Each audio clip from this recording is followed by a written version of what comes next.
बिस्मिल्लाहिर्रहमानिर्रहीम।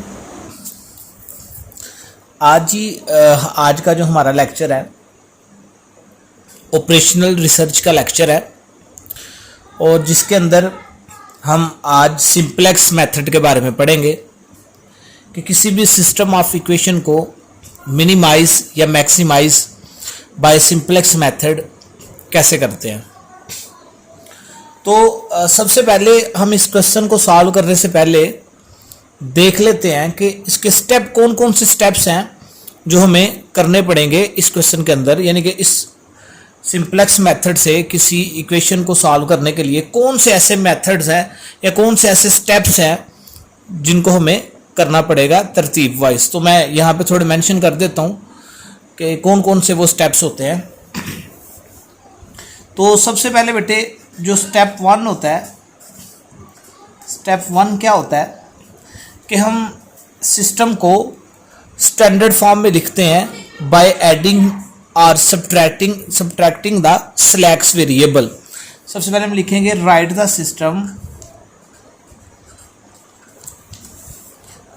System in standard form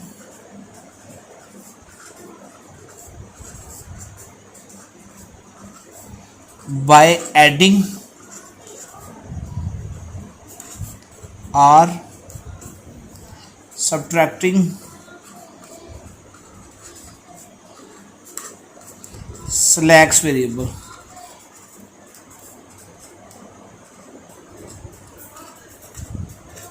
अब ये स्लैक्स वेरिएबल क्या है, मैंने आपको ये पहले भी बताया या फिर एक बार मैं एक्सप्लेन कर देता हूँ कि स्लैक्स वेरिएबल ऐसे होते हैं कि जिसमें हमने इक्वेशन को स्टेबल करने के लिए, यानी कि एक चीज़ फॉर एग्जांपल कि हमारे पास एक इक्वेशन है जिस तरह हम कहते हैं कि 2x + 1 जो है वो less than is equal to 6 है।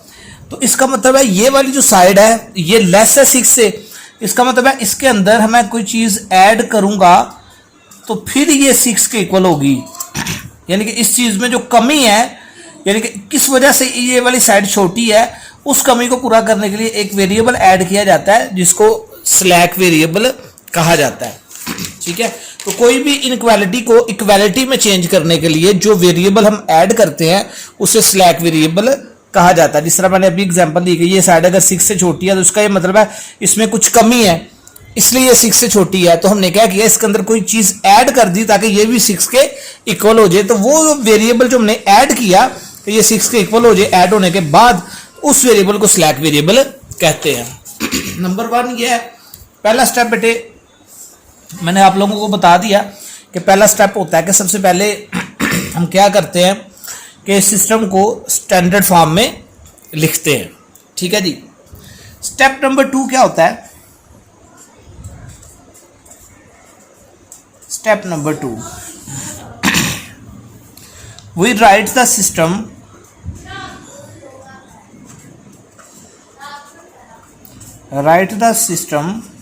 हमारा जो इक्वेशंस का सिस्टम होता है हम उसे टेबुलर फॉर्म में लिखते हैं, इन टेबल फॉर्म। यहाँ पे हम बात करेंगे टेबल फॉर्म कैसे लिखते हैं, वो जब हम क्वेश्चन सॉल्व करेंगे तो उसके अंदर हमें पता चलेगा कि किस तरह हम उसको टेबल में बेसिक और नॉन बेसिक वेरिएबल कौन से होते हैं और उसको किस तरह हम टेबल में लिखते हैं, वो बाद में क्वेश्चन के अंदर हम मेंशन करेंगे।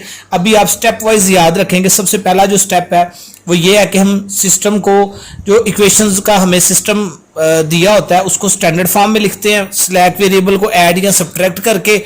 और नंबर 2 होता है कि हम सिस्टम को किस फॉर्म में लिखते हैं, टेबल की फॉर्म में लिखते हैं। ठीक है जी। स्टेप नंबर 3 है, step number 3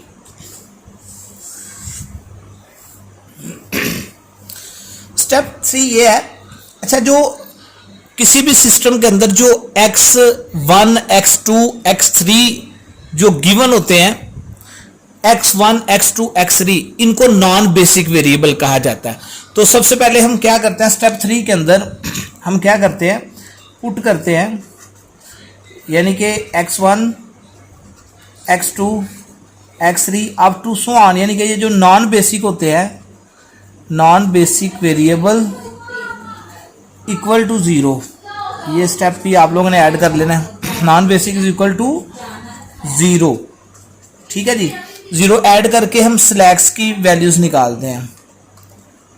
find value of S1 S2 S3 यानी कि स्लैक वेरिएबल की वैल्यूज हम क्या करते हैं, निकालते हैं। स्टेप 3 के अंदर बेटे ये स्टेप ऑप्शनल होता है, अगर आप नहीं भी करेंगे तो कोई इशू नहीं है, लेकिन अगर आप करना चाहें तो ये कर लें, अच्छी बात है। यानी कि स्टेप 3 क्या होता है कि हम जितने भी नॉन बेसिक जो होते हैं वेरिएबल होते हैं, यानी कि नॉन बेसिक वेरिएबल कौन से होते हैं, x1 x2 x3 ये नॉन बेसिक होते हैं, इन सबको हम 0 को इक्वलेट करके किन की वैल्यूज निकालते हैं, S1 S2 S3 and z की वैल्यू हम निकाल लेते हैं, ठीक है। इन सब की वैल्यूज हम कैलकुलेट कर लेते हैं, ये होता है स्टेप 3। अब स्टेप 4 क्या होता है, अच्छा स्टेप 4 ये है कि अगर हमने सिस्टम को मैक्सिमाइज करना हो, सिस्टम को मैक्सिमाइज करना हो तो हम क्या करते हैं, यहां पे मैं वर्ड ये यूज करूंगा कि फॉर मैक्सिमाइज और minimize use the optimal condition, use the optimality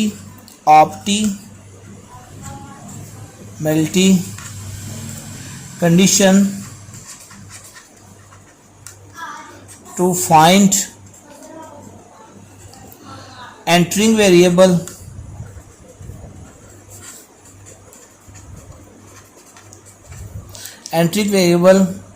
and leaving variable।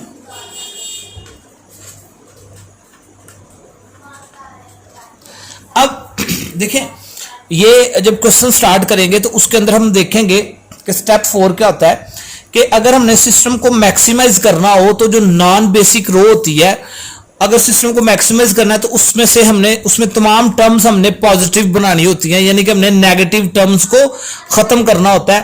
तो फिर हम उस जो उसकी रो होती है नॉन बेसिक, उसके अंदर हम देखते हैं कि जो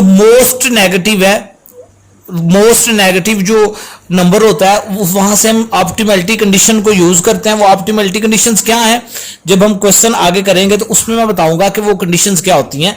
तो ऑप्टिमलिटी कंडीशंस को हम यूज करते हुए देखेंगे कि कौन सा एंटरिंग वेरिएबल है और कौन सा लीविंग वेरिएबल है। अच्छा, ये बाज राइटर्स जो हैं वो इसके 2 स्टेप्स भी लिखते हैं, यानी कि एक स्टेप के अंदर वो आपको ये बताएगा कि we by using the optimality conditions we find the entering variable, और स्टेप 5 के अंदर जाके आपको बताएगा कि by using the optimality condition we find the leaving variable. तो मैंने एक ही स्टेप के अंदर ये दोनों बातें लिख दी हैं कि हम ऑप्टिमलिटी कंडीशन को यूज करते हुए अपना एंटरिंग वेरिएबल और अपना लीविंग वेरिएबल क्या करेंगे, सिलेक्ट करेंगे। अब ये आपके माइंड में एक बात आ रही होगी कि ये ऑप्टिमलिटी कंडीशंस क्या है।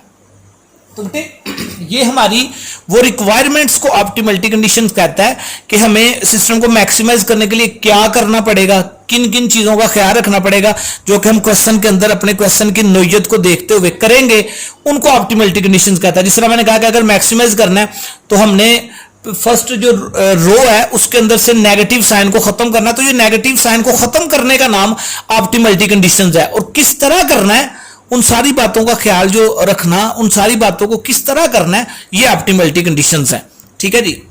तो स्टेप 3 ये होगा, स्टेप जो 5 है हमारा वो क्या होगा, स्टेप 5 हमारा ये होगा कि if the optimality condition are satisfied find the solution. End पे हम सॉल्यूशन लिख देंगे। अब लिखेंगे कि if the optimality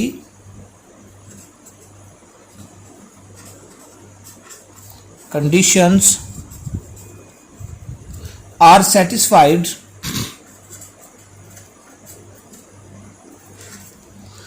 then find the solution. हम क्या करेंगे, जब ऑप्टिमलिटी कंडीशंस सारी जो है हमारी वो यूज हो जाएंगी तो हम क्या करेंगे, देन हम जब हमारा ऑप्टिमल टेबल हमें हासिल हो जाएगा, लास्ट वाला टेबल जिसको हम कहते हैं, यानी कि जिस तरह हमने सिस्टम को अगर मैक्सिमाइज करना है तो फर्स्ट रो में से अगर तमाम पॉजिटिव साइन नेगेटिव साइन खत्म हो जाते हैं, क्योंकि मैक्सिमाइज करने का मतलब होता है पहली रो में से नेगेटिव को खत्म करना, अगर तमाम नेगेटिव जो है ना वो खत्म हो जाती हैं वैल्यूज पहली रो में से, तो वो हमारा जो टेबल होगा वो ऑप्टिमल टेबल होगा। और उससे देन आखिर पे हमने क्या करना है, स्टेप 5 के अंदर हमने उसमें से सोल्यूशन को लिखना है। किस तरह लिखना है वो क्वेश्चन में जाएंगे तो मजीद उसको इसका जो है ना हमें क्लियर हो जाएगा। ठीक है जी, तो चलें जी मूव करते हैं इसके क्वेश्चन की तरफ और देखते हैं कि क्या उसके अंदर हमें रिक्वायरमेंट्स हैं और क्या कैसे कैसे हमने वो चीज़ें करनी है। बिस्मिल्लाहिर्रहमानिर्रहीम। देखिए जी, जिस तरह ये क्वेश्चन मैंने लिख लिया है, लिखा हुआ है कि बाय सिंप्लेक्स मेथड हमने क्या करना है जी, मैक्सिमाइज करना है इस सिस्टम को। ये हमारा फंक्शन है, इसको वेटेड फंक्शन कहते हैं। हमने इस फंक्शन को मैक्सिमाइज करना है सब्जेक्ट टू दीज इक्वेशंस। ये हमें इक्वेशन यानी कि सिस्टम ऑफ इक्वेशन हमें गिवन है। तो बेटे इसके सॉल्यूशन की तरफ मूव करते हैं। इसका सॉल्यूशन तो बेटे स्टेप वाइज चलेंगे। तो देखें सबसे पहला जो स्टेप था हमारा वो क्या था कि right the system in standard form by adding और सबट्रैक्टिंग द स्लैक वेरिएबल्स। तो देखें सबसे पहले हम सिस्टम को किस शक्ल में लिखेंगे, स्टैंडर्ड फॉर्म में लिखेंगे। यहां पे मैं लिखूंगा step 1, right the system in standard form. Right the system of equation in standard form।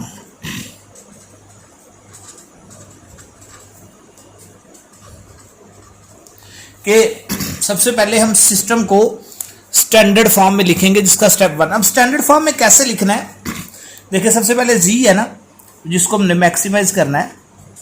तो सबसे पहले इनको इधर ले आऊंगा, इधर ये जी है वो इधर आके ये इधर आ जाएगा, इधर आके -5x1 हो जाएगा और -4x2 हो जाएगा और इज इक्वल टू 0 हो जाएगा।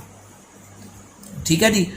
और सब्जेक्ट टू क्या है जी, सब्जेक्ट टू इन इक्वेशंस को क्या करना है। अब देखें इसमें ये जो इक्वेशन है कि 6s1 + 4x2 ये लेस देन है 24 से, तो इसमें इसका मतलब भाई इस ये वाली साइड 24 से लेस है, तो इसमें किसी चीज की कमी है। तो हम क्या करेंगे, इसको स्टैंडर्ड फॉर्म में लिखने के लिए लिखेंगे 6s1 + 4x2, इसके अंदर एक स्लैक वेरिएबल s1 ऐड कर देंगे ताकि ये 24 के इक्वल हो जाए। तो यूं हमने इसके अंदर स्लैक वेरिएबल ऐड करके इसको 24 के इक्वल लिख दिया। ठीक है जी। अब दूसरी क्वेश्चन भी देखें तो ये 6 से लेस है, तो इसके अंदर भी स्लैक वेरिएबल ऐड करेंगे, यानी कि ये लिखी हुई है x1 + 2x2, तो इसके अंदर भी ये भी लेस है, तो एक स्लैक वेरिएबल और s2 जो है इसको ऐड कर देंगे ताकि ये भी किसके इक्वल हो जाए, 6 के इक्वल हो जाए।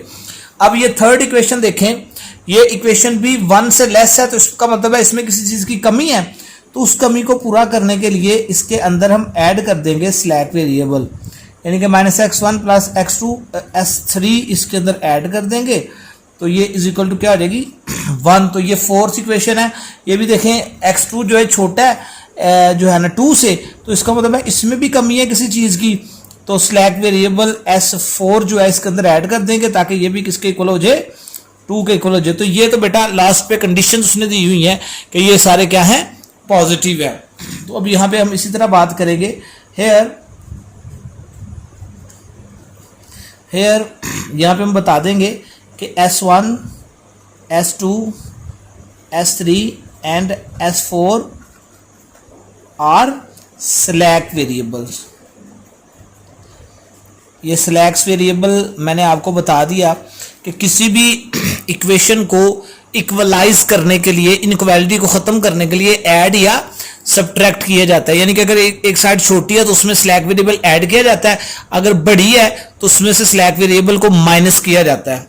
ये स्लैक्स वेरिएबल है और ये तमाम के तमाम x1 x2 s1 s2 s3 s4 ये तमाम के तमाम पॉजिटिव्स हैं, पॉजिटिव वेरिएबल्स हैं, इनमें से नेगेटिव कोई भी नहीं है।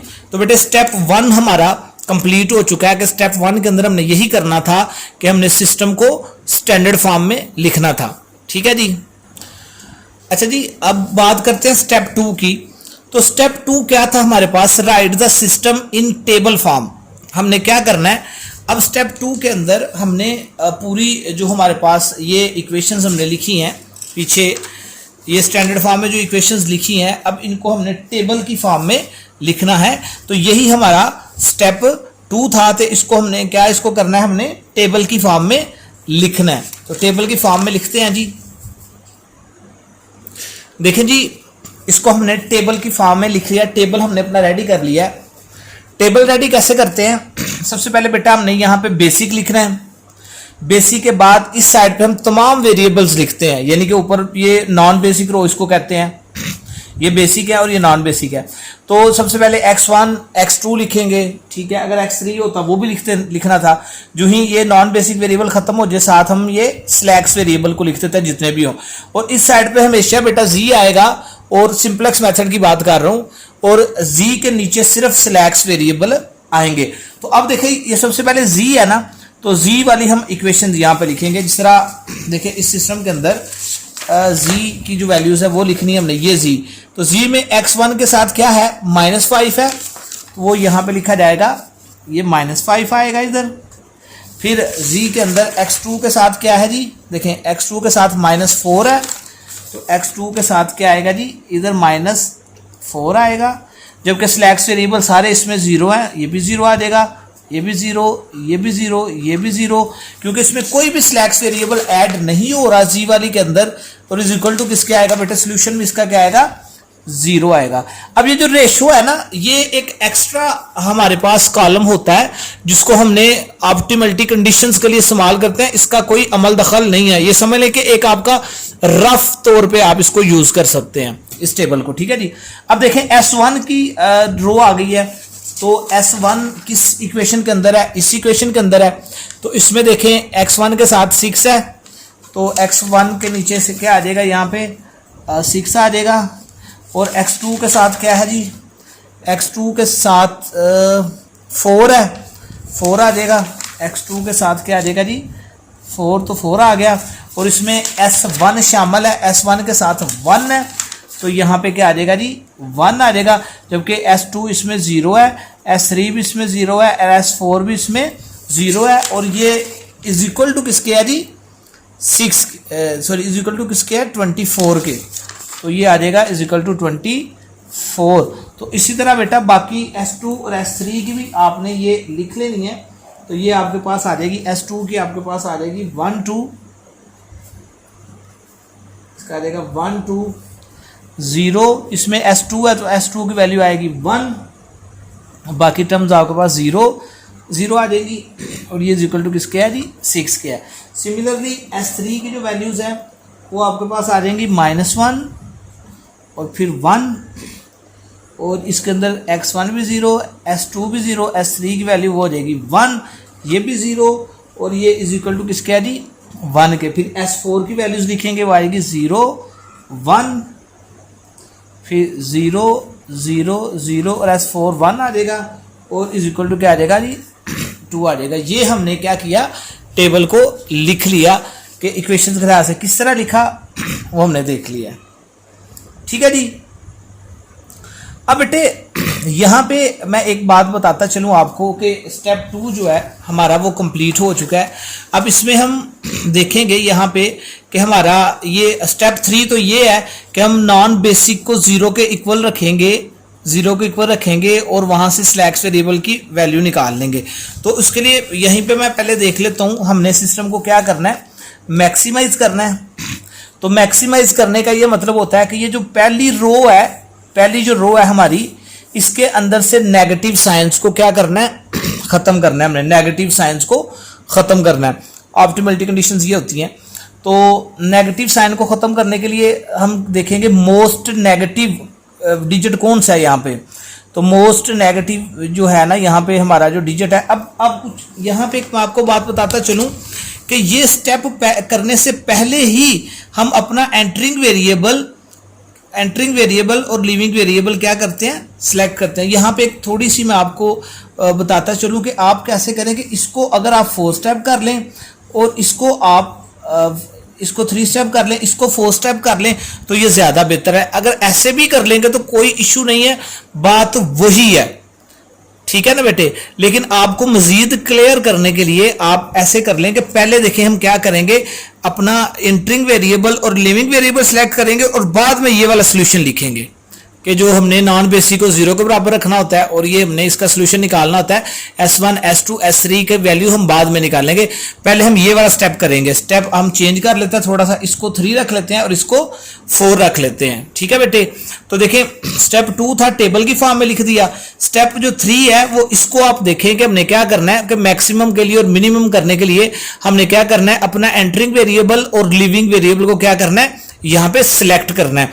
तो एंट्री हमने मैक्सिमाइज करना है ना सिस्टम को, तो मैक्सिमाइज का मतलब होता है कि यहां पे पहली रो के अंदर नेगेटिव साइन नहीं होना चाहिए, यानी कि मैक्सिमम का मतलब है हमने तमाम को पॉजिटिव करना है, यानी कि नॉन नेगेटिव करना है, नेगेटिव साइन को खत्म करना है। तो यहां पे देखें 4 ज्यादा नेगेटिव है या 5 ज्यादा नेगेटिव है, 5 बड़ी वैल्यू है, 4 यानी कि मोस्ट नेगेटिव वैल्यू हमने बड़ी को ही देखना है। यहाँ पे इसका ज्यादा अमल दखल नहीं है, बेशक आप बेटे इसको पहले देख लें या बेशक आप इसको पहले देख लें, लेकिन हम मोस्ट नेगेटिव को देखते हैं। तो ये -5 मोस्ट नेगेटिव है, तो मोस्ट नेगेटिव को हम चेक करेंगे यहाँ पे। तो इसमें हमने क्या करना होता है बेटा, हमने इस पूरे कॉलम को चेक करना है। तो पूरे कॉलम के अंदर हमने ना तो 0 को चेक करना है, पहली बात है, तो हमने ये जी वाली वैल्यू को चेक नहीं करना होता। जी वाली बेशक पॉजिटिव हो नेगेटिव हो, इसको हमने चेक नहीं करना। हमने नीचे वाली को चेक करना होता है। नीचे वाली से हमने देखना है, ना तो हमने 0 पे चेक करना है और ना ही हमने नेगेटिव वैल्यू पे चेक करना है। तो सिर्फ हमारे पास 2 पॉजिटिव वैल्यूज हैं, इनको ही हम चेक करेंगे। क्या चेक करेंगे, इनकी रेशो निकालेंगे, यानी कि 6 और 1। हम क्या करेंगे, इस 6 का सोल्यूशन क्या है, 24 है ना, 24 को 6 पे डिवाइड करें। देखें 24 को 6 पे डिवाइड किया तो हमारे पास जो आंसर है वो आएगा 4 आ गया। और 6 को आप 1 पे डिवाइड करेंगे, देखें 6 को 1 पे डिवाइड करेंगे तो आंसर क्या आएगा, 6। क्योंकि इन दोनों पे चेक करना था और तो किसी पे चेक कर नहीं सकते, क्योंकि बाकी तो 0 है या नेगेटिव है। तो बेटा इसमें से छोटी रेशो किस पे आई है, 4 आई है ना रेशो, किस पे डिवाइड करने से, 6 पे डिवाइड करने से। यानी कि 24 को 6 पे करोगे तो आपके पास क्या आया, 4 छोटी वैल्यू आई है। तो यहाँ पे यहाँ पे हमारा ये जो है ना, यहाँ पे 1 बनेगा। तो इसके अकॉर्डिंगली ये x1 जो है ये एंटरिंग वेरिएबल होगा और यहाँ से s1 जो है ये लिविंग वेरिएबल होगा। तो बेटे जो स्टेप मैंने बताए थे कि आप उनको इंटरचेंज काइंडली कर लें, ये थोड़ा सा ज़्यादा बेहतर तरीके से है, क्योंकि उन्होंने नोट्सों पे पहले इसी को लिखा हुआ है, लेकिन वो थोड़े से आगे पीछे हैं। आप इस स्टेप को पहले करें कि पहले आप मैक्सिमाइज और मिनिमाइज के लिहाज से अपना एंटरिंग वेरिएबल और लिविंग वेरिएबल सेलेक्ट करें, इसके बाद देखिएगा मैं ये स्टेप करूँगा, ठीक है जी। तो यहाँ पे देखें, हम यहाँ पे कहेंगे by optimality condition, optimality conditions, optimality conditions, x1 is entering variable,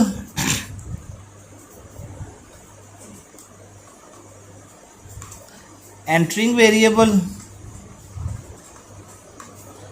and s1 is leaving variable, and s1 is a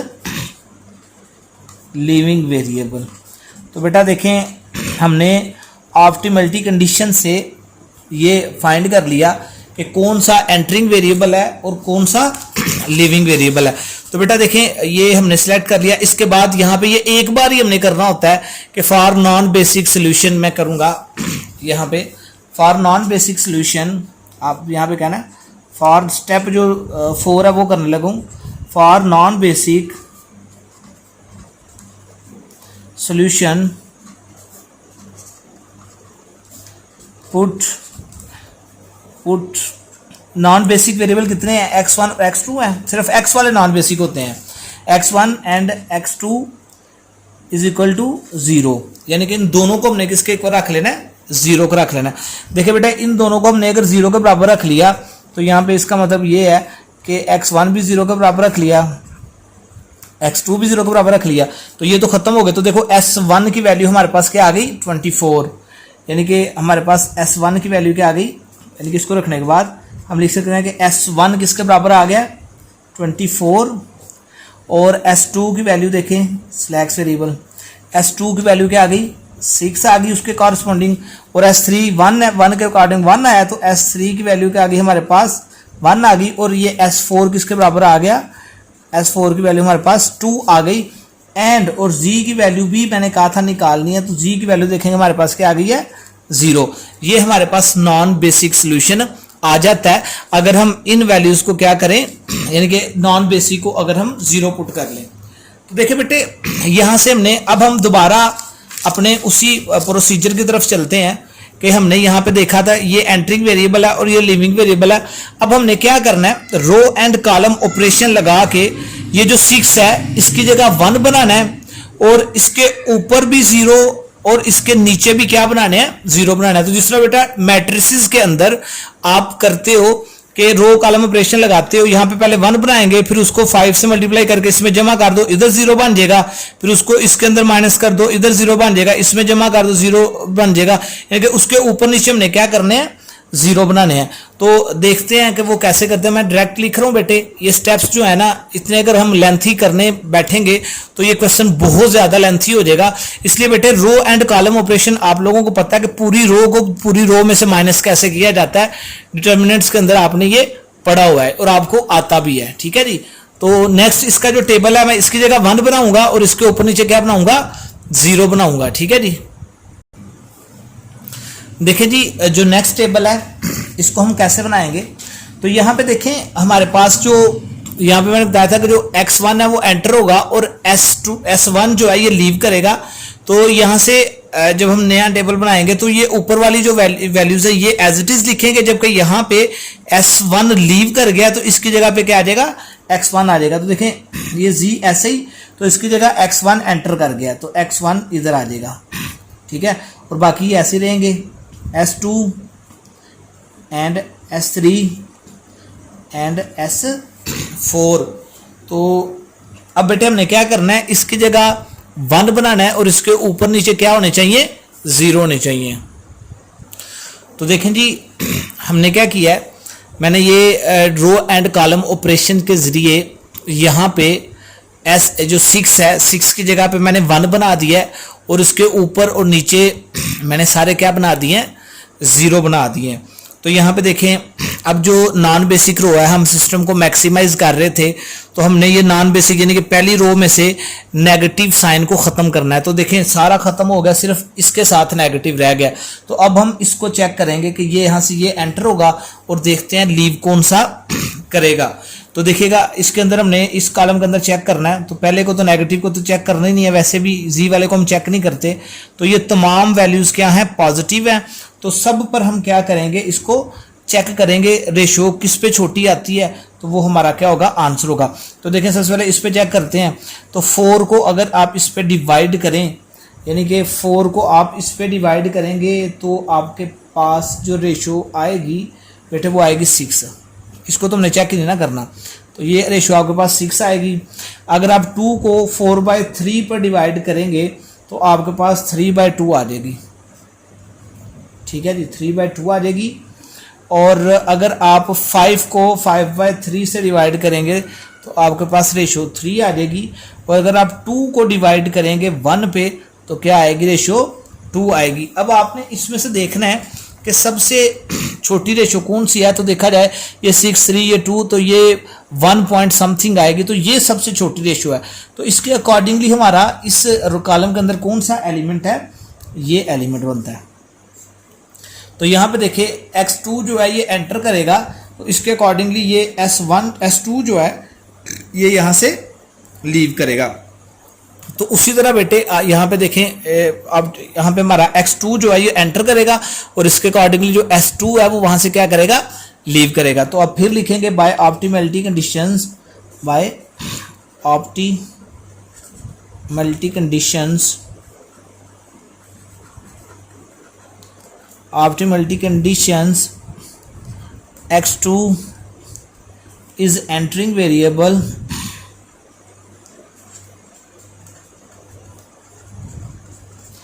and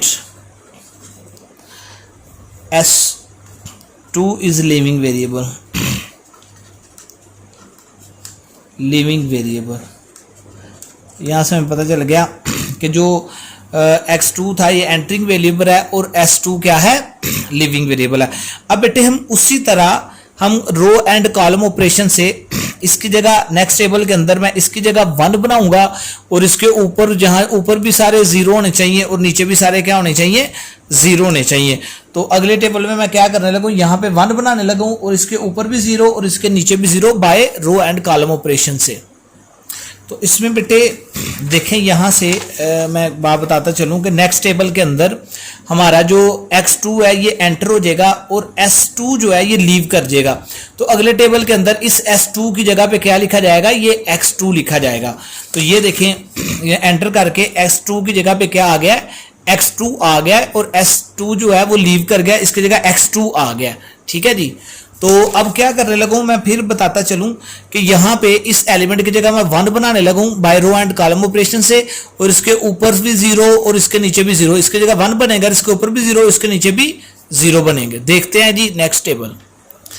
देखें जी मैंने उसकी जगह पे 1 बना दिया है और उसके ऊपर भी 0 बना दिए हैं और उसके नीचे भी क्या बना दिए हैं, 0 बना दिए हैं।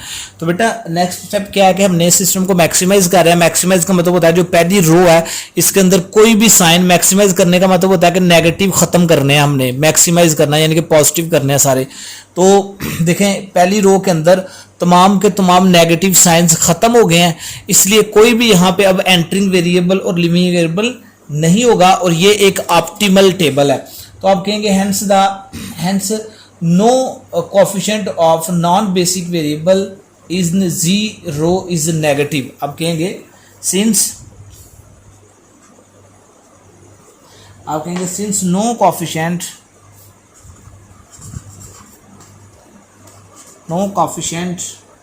of non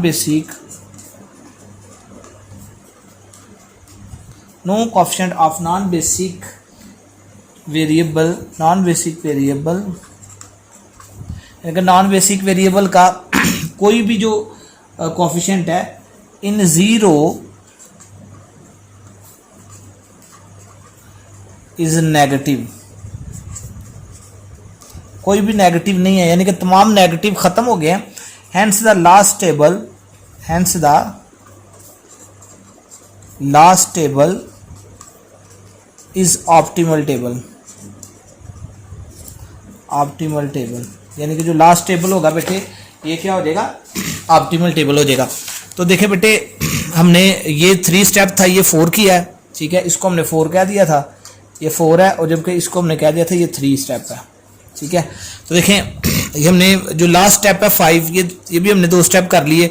जो लास्ट स्टेप था उसके अंदर हमने क्या करना होता है कि हमने क्या करना है, ऑप्टिमल कंडीशन अगर सेटिस्फाइड हो जाती हैं तो देन सोल्यूशन उसका लिखते हैं। तो अब हम इसका क्या करेंगे, सोल्यूशन लिखेंगे। तो सोल्यूशन कैसे लिखा जाता है, सबसे पहले देखिए जी की वैल्यू, बेटा जी की वैल्यू क्या आ गया 21। हम कहेंगे जी की वैल्यू आ गई हमारे पास 21, ये हमारे पास जी की वैल्यू हो गई है 21 और x1 के नीचे 1 है तो इसके अकॉर्डिंगली हमारे पास क्या वैल्यू आ गई 3, यानी कि x1 की वैल्यू हमारे पास क्या आ जाएगी बेटे 3 आ गई और x2 के अकॉर्डिंगली वैल्यू क्या है 3/2, यानी कि x2 की वैल्यू हमारे पास आ गई 3/2 वैल्यू आ गई। तो ये बेटा हमारे पास क्या है, इसका ऑप्टिमल सॉल्यूशन है। यहाँ पे स्लैक्स वेरिएबल की जो वैल्यू है वो निकालने की हमें ज़रूरत नहीं है क्योंकि वो हमने शुरू से ही यहाँ निकाल लेते हैं। जो नॉन बेसिक हमारा जो सोल्यूशन होता है उसके अंदर हमने नॉन बेसिक को 0 के को रख के तो वहाँ से स्लैक्स वेरिएबल की वैल्यू पहले निकाल लेनी होती है, बाद में हमने एंड पे आके अपने जो है ना वो नॉन बेसिक की वैल्यू जो x2 की वैल्यू और z की वैल्यू भी क्या कर लेनी होती है, निकाल लेनी। तो ये तो था बेटा प्रोसीजर किसी सिस्टम को मैक्सिमाइज करने का। तो बेटा सेम प्रोसेस है मिनिमाइज करने का। अगर हमारे पास सिस्टम को मिनिमाइज करना होता, हमने सिस्टम को मिनिमाइज करना होता तो डिफरेंस क्या आना था, देखो हमने यहाँ पे मैक्सिमाइज किया है ना, तो मैक्सिमाइज का ये मतलब है कि यहाँ से नेगेटिव साइन को खत्म करना है। हमने पहली रो के अंदर जितने भी नेगेटिव हैं उनको हमने खत्म करना होता है। तो यानी कि देखो अब कुछ बच्चे कैसे हैं, सर हमने पहले इसको क्यों नहीं चेक किया, इसको भी तो कर सकते थे पहले, नहीं बेटा हमने मोस्ट नेगेटिव देखना होता है कि मोस्ट नेगेटिव। अब कुछ बच्चे कहते होंगे कि -5 तो -4 से बड़ा है, तो डेफिनेटली ये -4 जो है ये बड़ा है -5 से, -5 तो छोटा है। तो बेसिकली बेटा हमने मोस्ट नेगेटिव देखना होता है, तो ज्यादा बड़ी वैल्यू जो माइनस हो रही होती है उसको देखना होता है। तो इसी तरह अगर हमने मिनिमाइज करना है सिस्टम को, तो हमने यहां से पॉजिटिव खत्म करना होता है, तमाम की तमाम टर्म्स को नेगेटिव बनाना होता है। तो उसमें भी हम जो मोस्ट पॉजिटिव वैल्यू यानी कि जो बड़ी वैल्यू होती है उसको पहले चेक करते हैं, उसको हम एंटर और लीव करवाते हैं, फिर हम उससे छोटी, फिर उससे छोटी, फिर उससे छोटी तरतीब वाइज उसको जो है ना वो हम एंटर और लीव करवाते हैं। ठीक है, तो अगर बेटा देखो मैं फिर बता दूं कि अगर हमने सिस्टम को मैक्सिमाइज करना है तो हमने नेगेटिव साइंस को खत्म करना होता है, और अगर हमने सिस्टम को मिनिमाइज करना होता है तो हमने पॉजिटिव साइन को खत्म करना होगा। यानी कि फॉर एग्जांपल हमने सिस्टम को मिनिमाइज करना होता तो इससे आगे कोई स्टेप नहीं था होना, ये ऑलरेडी ऑप्टिमल सॉल्यूशन होता। क्यों? क्योंकि मिनिमाइज के अंदर हमने पॉजिटिव को खत्म करना होता, तो इसमें कोई भी पॉजिटिव नहीं है, सारी नेगेटिव है। तो यही हमारा ऑप्टिमल सॉल्यूशन टेबल होना था। ठीक है ना, तो यही सेम बेटा प्रोसीजर है मिनिमाइज के लिए भी। फर्क सिर्फ कहां पे आएगा कि यहां पे जो मैक्सिमाइज है इसके अंदर हमने तमाम के तमाम पॉजिटिव बनाने होते हैं, नेगेटिव को खत्म करना होता है। जिस तरह देखें हमने लास्ट पे टेबल में देखें नेगेटिव साइन खत्म कर दिया यहां से, और मिनिमाइज के अंदर हमने क्या करना होता है कि पॉजिटिव साइन को खत्म करना होता है। ठीक है बेटे, होप्स हो कि आपको इसकी जो है ना वो अच्छे से समझ आ गई होगी। तो बेटा अगर वीडियो अच्छी लगी है, इसमें कोई प्रॉब्लम हो तो नीचे आप कमेंट सेक्शन के अंदर अपने क्वेश्चन पूछ सकते हैं या मुझसे व्हाट्सएप पे कांटेक्ट कर सकते हैं अगर कोई भी प्रॉब्लम हो। होप्स हो बेटे एक छोटी सी प्रॉब्लम हो गई थी इन स्टेप्स के अंदर, आई होप सो कि वो आपकी क्लियर हो जाएगी कि आपने बेटा ये स्टेप्स को थोड़ा सा अरेंज कर लेना है कि स्टेप 2 यानी कि टेबल की फॉर्म में जब आपने लिखना है सिस्टम को, तो उसके बाद ये स्टेप करना है कि मैक्सिमाइज और मिनिमाइज के लिहाज से हमने एंटरिंग वेरिएबल और लिविंग वेरिएबल सेलेक्ट करना है, और उसके बाद ये स्टेप करना है कि हमने जो नॉन बेसिक है उनको 0 रख के स्टैक वेरिएबल की वैल्यूज निकालनी होती है। ठीक है जी, ये स्टेप्स आगे पीछे हो गए हैं, इनको आपने अच्छे से जो है ना वो क्लियर कर लेना बेटे। ठीक है, अपना बहुत सा ख्याल रखिएगा जी। नेक्स्ट क्वेश्चन में नेक्स्ट वीडियो के साथ मिलेंगे इंशाल्लाह जी। अल्लाह हाफिज।